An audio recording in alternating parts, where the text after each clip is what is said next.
तर ज्या वेळेला हा अपघात झालेला आहे त्यावेळेचं सीसीटीव्ही फुटेज जे आहे ते आता समोर आलेलं आहे। सकाळी 8:46 मोठा स्फोट झाल्यासारखा आवाज आला आणि त्यावेळेला नेमकं काय घडलेलं होतं त्याची भीषण दृश्य या आता सीसीटीव्ही कॅमेऱ्यामध्ये कैद झाली आहेत। ती दृश्य आता समोर आली आहेत। 8:46 हा स्फोट या ठिकाणी झाला। जेट ज्यावेळेला खाली आलं त्यावेळेला काही वेळ विमानानं घिरट्या घातल्या आणि त्यानंतर ते खाली येत गेलं। तिरप्या बाजूनं एका बाजूनं झुकलेलं असं हे विमान जे आहे ते खाली कोसळलं आणि त्याचा स्फोट झाला। अपघात किती ऋषाली भीषण होता आपण या ठिकाणी पाहतोय की स्फोट होतच विमान जे आहे ते खाली कोसळलेलं होतं आणि खाली पडल्यानंतर सुद्धा विमानामध्ये आणखी 2 ते 3 स्फोट झाल्याचं प्रत्यक्षदर्शींनी म्हटलंय। भीषण असा स्फोट झालेला आहे म्हणजे काही सेकंद लागली असतील आजूबाजूच्या लोकांना कळायला की नेमकं त्या ठिकाणी घडलंय काय। मात्र ज्या वेळेला ही बातमी वाऱ्यासारखी पसरली असेल की विमानाचा अपघात आणि त्याच्यामध्ये उपमुख्यमंत्री अजित पवार तर त्यावेळेला तिथल्या लोकांच्या मनावर किती मोठा आघात झाला असेल हे शब्दात मांडणं फार कठीण आहे। तर अपघाताची ही दृश्य आता समोर आली आहेत। सीसीटीव्ही आहे रस्त्याच्या या पलीकडचा आणि तिथेही या सीसीटीव्हीमध्ये ही दृश्य कैद झालेली आहेत। ज्यावेळेला विमान खाली येत होतं आणि त्यानंतर ते पडल्यानंतर जो स्फोट झाला आणि किती आगीचा भडका या ठिकाणी उडाला ती दृश्य या सगळ्यामध्ये कैद झालेली आहेत। खरं तर जवळच धावपट्टी आहे आणि धावपट्टीच्या बाजूला असलेला एक दरीसारखा जो भाग आहे त्या ठिकाणी हे विमान जे आहे ते कोसळलं। प्रत्यक्षदर्शींनी हा सगळा अपघात पाहिला आहे कारण ज्यावेळेला दादांचं विमान या ठिकाणी लँड होणार होतं त्यावेळेला धावपट्टीवर त्यांचे कार्यकर्ते देखील आलेले होते। कारण ज्यावेळेला दादा बारामतीमध्ये येत त्यावेळेला तिथे कार्यकर्ते त्यांचं स्वागत करण्यासाठी म्हणून येत असत। त्यांचा ताफा जो आहे तो त्या ठिकाणी तैनात होता आणि इथूनच ते सभेसाठी जाणार होते। 4 सभा त्यांच्या बारामती आणि परिसरामध्ये होत्या जिल्हा परिषदेसाठी आणि त्यामुळे कार्यकर्ते दादांचा ताफा दादांचे सुरक्षा रक्षक त्यांचे गार्ड या ठिकाणी होते आणि त्यांच्या समोरच हा अपघात झालेला आहे। या विमानतळाच्या बाजूला असलेला हा रस्ता आणि त्या ठिकाणी ज्या एका ठिकाणी सीसीटीव्ही आहे त्या सीसीटीव्हीमध्ये हा संपूर्ण भयानक दृश्य जे आहे ती कैद झालेली आहेत। 8:46 नेमकं त्यावेळेला काय घडलं ती संपूर्ण दृश्य जे आहे ते सीसीटीव्ही कॅमेऱ्यामध्ये कैद झालेली आहे।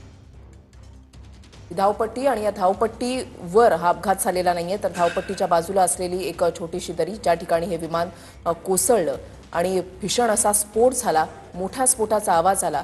एकामागोमाग 1, 2, 3 स्फोटाचा आवाज या ठिकाणी झाला असं प्रत्यक्षदर्शींकडून त्या ठिकाणी सांगण्यात आलेलं आहे। तर आतापर्यंत वेगवेगळ्या प्रचार सभांसाठी म्हणून नेहमीच मुख्यमंत्री उपमुख्यमंत्री अशा प्रकारच्या जेटनं प्रवास करत असतात। एक छोटं विमान असतं साधारणतः 11 लोक त्या जेटमधून जाऊ शकतील असं छोटं विमान असतं। 5 ते 6 त्यांचे कर्मचारी त्यांच्यासोबत असायचे केबिन क्रू असायचा। तर हॉस्पिटलच्या आत आता ही जी ॲम्ब्युलन्स आहे ती या ठिकाणी आणण्यात आलेली आहे आणि इथून पार्थिव हे अजित पवार यांच्या निवासस्थानी नेलं जाणार आहे। तर आता काही वेळातच सुप्रिया सुळे सुनेत्रा पवार या देखील या ठिकाणी पोहोचत आहेत। त्यांच्यासाठी हा सगळ्यात मोठा एक धक्का आहे। त्यांच्यासाठी हे दुःख आपण शब्दात व्यक्त करू शकत नाही। आणि सुप्रिया सुळे यांनी तर स्टेटस ठेवलेला आहे उद्ध्वस्त या एका शब्दामध्येच सर्व काही आलंय की त्यांच्या मनावर त्यांच्या कुटुंबावर किती मोठा आघात झालेला आहे। तो पवार कुटुंब म्हणजे फार मोठं कुटुंब। ज्या वेळेला दिवाळी असो किंवा कुठल्याही सणावाराच्या वेळेला हे कुटुंब एकत्र येतं। तर कार्यकर्त्यांना अश्रू या ठिकाणी अनावर झाले। त्यांच्या या भावना आहेत। घटनेची आता सखोल चौकशी केली जाईल। नेमकं कशामुळे तांत्रिक बिघाड होता नेमकं कशामुळे होतं। VSR या कंपनीचं हे विमान होतं ज्या कंपनीच्या या विमानामध्ये 5 जण होते त्यांचा यामध्ये मृत्यू झाल्याचं आपल्याला पाहायला मिळतंय। आता पोलीस प्रशासन असू दे किंवा अग्निशमन दलाचे जवान असू दे ते या ठिकाणी पोहोचलेले आहेत आणि या संपूर्ण घटनेची तो माहिती घेऊन पुढची चौकशी आता सुरू करण्यात आलेली आहे।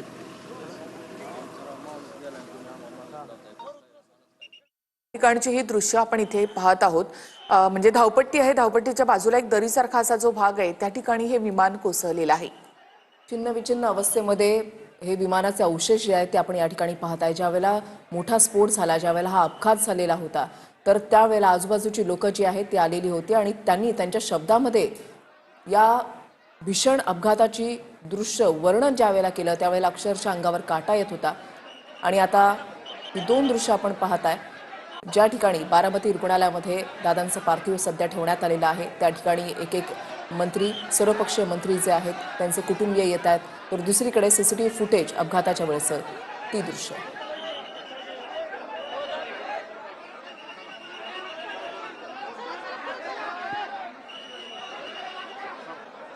तर